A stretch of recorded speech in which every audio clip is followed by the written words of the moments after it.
ओम श्री गणेशाय नमः। अथ श्री दुर्गा सप्तशती तृतीयोऽध्यायः।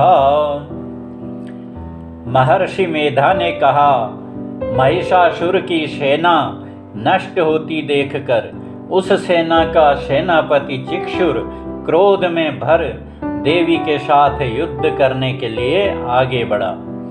वह देवी पर इस प्रकार बाणों की वर्षा करने लगा मानो सुमेरु पर्वत पानी की धार बरसा रहा हो।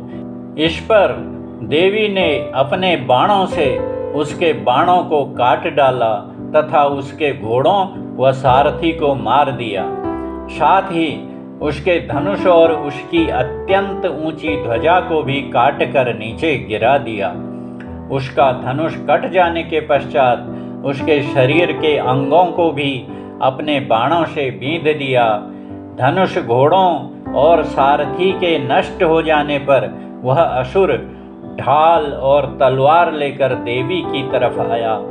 उसने अपनी तीक्ष्ण धार वाली तलवार से देवी के सिंह के मस्तक पर प्रहार किया और बड़े वेग से देवी की बाईं भुजा पर वार किया।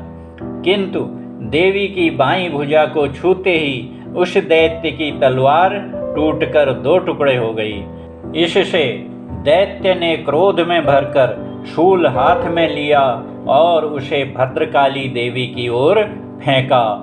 देवी की ओर आता हुआ वह शूल आकाश से गिरते हुए सूर्य के समान प्रज्वलित हो उठा। उस शूल को अपनी ओर आते हुए देखकर देवी ने भी शूल छोड़ा और महाअसुर के शूल के 100 टुकड़े कर दिए और साथ ही महाअसुर के प्राण भी हर लिए। चिक्षुर के मरने पर देवताओं को दुख देने वाला चामर नामक दैत्य हाथी पर सवार होकर देवी से लड़ने के लिए आया और उसने आने के साथ ही शक्ति से प्रहार किया। किंतु देवी ने अपनी हुंकार से ही उसे तोड़कर पृथ्वी पर डाल दिया। शक्ति को टूटा हुआ देखकर दैत्य ने क्रोध से लाल होकर शूल को चलाया, किंतु देवी ने उसको भी काट दिया। इतने में देवी का सिंह उछलकर हाथी के मस्तक पर सवार हो गया और दैत्य के साथ बहुत ही तीव्र युद्ध करने लगा। फिर वह दोनों लड़ते हुए हाथी पर से पृथ्वी पर आ गिरे और दोनों बड़े क्रोध से लड़ने लगे।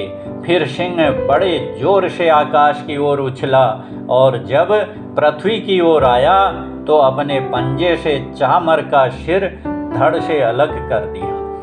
क्रोध में भरी हुई देवी ने शिला और वृक्ष आदि की चोटों से उदग्र को भी मार दिया। कराल को दांतों, मुक्कों और थप्पड़ों से चूर्ण कर डाला।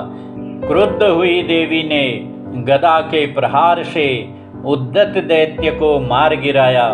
भिंदीपाल से वाष्पकल को, बाणों से ताम्र तथा अंधक को मौत के घाट उतार दिया।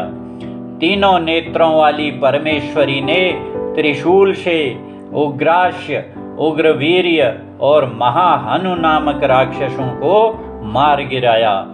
उसने अपनी तलवार से विडाल नामक दैत्य का सिर काट डाला तथा अपने बाणों से दुर्धर और दुर्मुख राक्षसों को यमलोक को पहुंचा दिया। इस प्रकार जब महिषासुर ने देखा कि देवी ने मेरी सेना को नष्ट कर दिया है तो वह भैंसे का रूप धारण कर देवी के गणों को दुख देने लगा।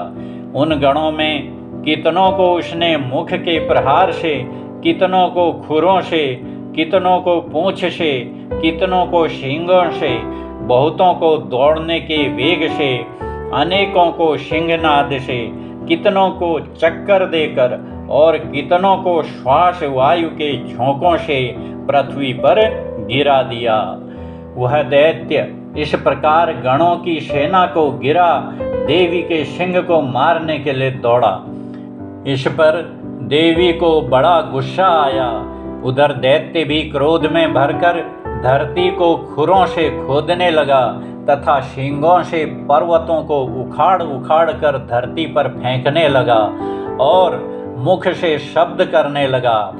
महिषासुर के वेग से चक्कर देने के कारण पृथ्वी क्षुब्ध होकर फटने लगी। उसकी पूंछ से टकराकर समुद्र चारों ओर फैलने लगा।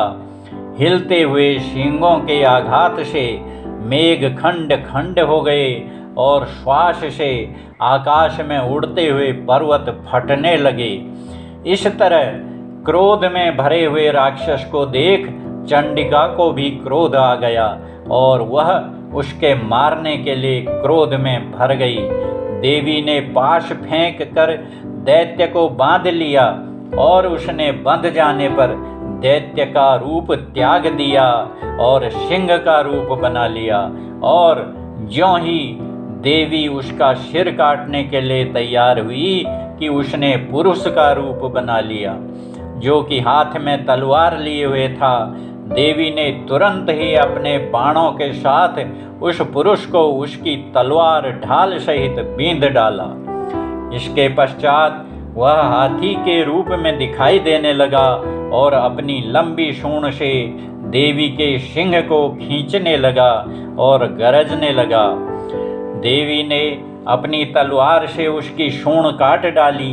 तब राक्षस ने एक बार फिर भैंसे का रूप धारण कर लिया और पहले की तरह चर अचर जीवों सहित समस्त त्रिलोकी को व्याकुल करने लगा।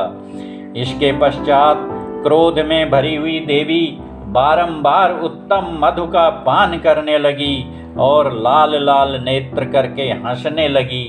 उधर बलवीर्य तथा मद से क्रुद्ध हुआ दैत्य भी गरजने लगा। अपने सींगों से देवी पर पर्वतों को फेंकने लगा। देवी अपने बाणों से उसके फेंके हुए पर्वतों को चूर्ण करती हुई बोली, ओ मूढ़, जब तक मैं मधुपान कर रही हूँ तब तक तू गर्ज ले और इसके पश्चात मेरे हाथों तेरी मृत्यु हो जाने पर देवता गरजेंगे। महर्षि मेधा ने कहा। यों कहकर देवी उछलकर उस दैत्य पर जा चढ़ी और उसको अपने पैर से दबाकर शूल से उसके गले पर आघात किया।